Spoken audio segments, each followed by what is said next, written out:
Hello everyone, welcome back to my channel. I hope आप सब लोग अच्छे होंगे। फाइनली मैंने full time job as a PSW SE health के साथ स्टार्ट कर दी है।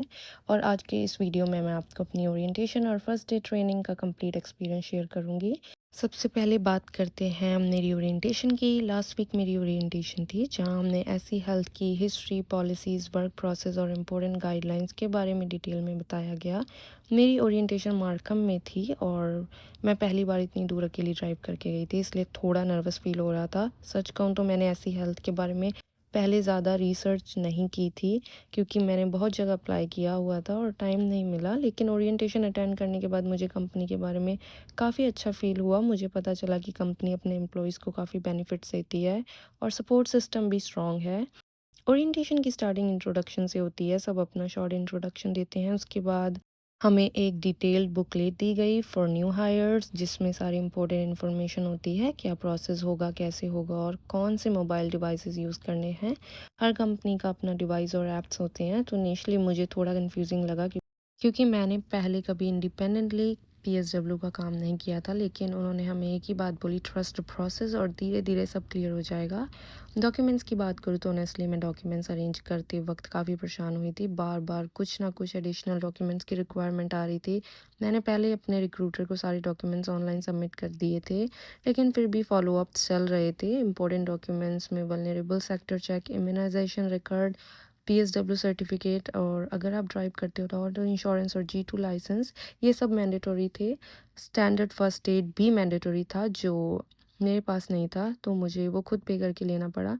लेकिन अगर आप स्पेशली इस एजेंसी के लिए अप्लाई कर रहे हैं, बीएससी नहीं है, तो हायर होने के बाद वो रिम्बर्समेंट कर देते हैं। मास्क फिट मेरे पास नहीं था, लेकिन वो उन्होंने खुद प्रोवाइड कर दिया, तो उसमें कोई इशू नहीं हुआ। सारे पर्सनल प्रोटेक्टिव इक्विपमेंट्स भी उन्होंने प्रोवाइड करे। तो मुझे ओरिएंटेशन के दिन ये पता लगा कि मैं बंडल प्रोग्राम का पार्ट हूँ। उस वक्त मुझे ज़्यादा आइडिया नहीं था, लेकिन बाद में समझ आया कि बंडल प्रोग्राम में रिसेंटली हॉस्पिटल से डिस्चार्ज हुए क्लाइंट्स या रिस्पाइट केयर क्लाइंट्स को इंटेंसिव केयर प्रोवाइड की जाती है। ये थोड़ा इंटिमिडेटिंग लगा, क्योंकि ये रोल थोड़ा इंटेंस होता है। 8 या 9 आवर्स की शिफ्ट और काफ़ी रिस्पॉन्सिबल केयर। मैंने पहले कभी प्रोफेशनली इतना इंटेंसिव फिजियोलॉजिकली डिमांडिंग काम नहीं किया था, लेकिन मैंने सोचा कि सब धीरे धीरे सीख जाऊंगी। सो सेकेंड डे और थर्ड डे में मेरी वर्चुअल ट्रेनिंग थी। मुझे अपने मैंडेटरी मॉड्यूल्स कंप्लीट करने थे, साथ ही वर्चुअल मीटिंग्स अटेंड करनी थी। क्योंकि मैं बंडल प्रोग्राम में हूँ, मुझे हर मंडे, वेंसडे और Friday interdisciplinary huddle meeting attend करनी होती है। इन मीटिंग्स में थेरेपिस्ट, नर्सेस, सुपरवाइजर्स और पीएसडब्ल्यू सब मिलकर क्लाइंट्स की कंडीशन और चेंजेस डिस्कस करते हैं। इनिशियली मुझे सब अडेप्ट करने में थोड़ा टाइम लग रहा है, लेकिन धीरे धीरे क्लैरिटी आने लगेगी। फिर आया मेरा fourth day, in person training day. सच कहूँ तो मैं काफ़ी स्लीपी थी, क्योंकि मुझे सुबह जल्दी उठना था और रश आवर में ड्राइव करनी थी। वेदर भी बहुत ख़राब था, हैवी रेन हो रही थी, तो थोड़ा नर्वस फील हो रहा था। मेरी परसेप्टर ने मुझे 7:45 AM बुलाया था, लेकिन मैं 7:30 पर ही पहुंच गई। मैंने अभी अब प्रॉपर यूनिफॉर्म पहनी, सारे मोबाइल डिवाइसेस लिए, पीपीई, ग्लव्स और एक एक्स्ट्रा पेयर ऑफ शूज़ भी कैरी किए, क्योंकि पीएसडब्ल्यूज बाहर वाले शूज़ क्लाइंट्स के घर के अंदर नहीं पहनते। ट्रेनिंग का दिन ऑनेस्टली बहुत ही इंटेंस था। मुझे बिल्कुल टाइम नहीं मिला रिकॉर्डिंग करने का। हम एक क्लाइंट से दूसरे क्लाइंट के पास जा रहे थे, कभी 15 मिनट्स ड्राइव, 10 मिनट्स या 6 मिनट ड्राइव। वेदर भी चैलेंजिंग था, तो पूरा फोकस ड्राइविंग और केयर पे था। मेरी परसेप्टर के पास उस दिन 7 क्लाइंट्स थे और हमने 6 आवर्स में कम्यूट के साथ सब कंप्लीट किया। वो 5 इयर्स से काम कर रही हैं, तो उनका पेस और एफिशिएंसी बहुत स्ट्रॉन्ग था। मुझे उनके पेस के साथ मैच करना था और साथ ही मोबाइल ऐप्स जैसे प्रोग्रा और माई एससी लाइफ के बारे में भी सीखना था, जहां स्केड्यूल, केयर प्लान्स और डॉक्यूमेंटेशन होती है।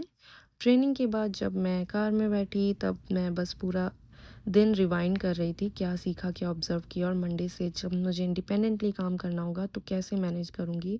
ये जॉब बहुत रिस्पॉन्सिबल है। हर स्टेप पर माइंडफुल होना पड़ता है, हर चीज़ का डॉक्यूमेंटेशन करना पड़ता है और स्पेशली बंडल प्रोग्राम में रहकर अकाउंटेबिलिटी और भी ज़्यादा होती है।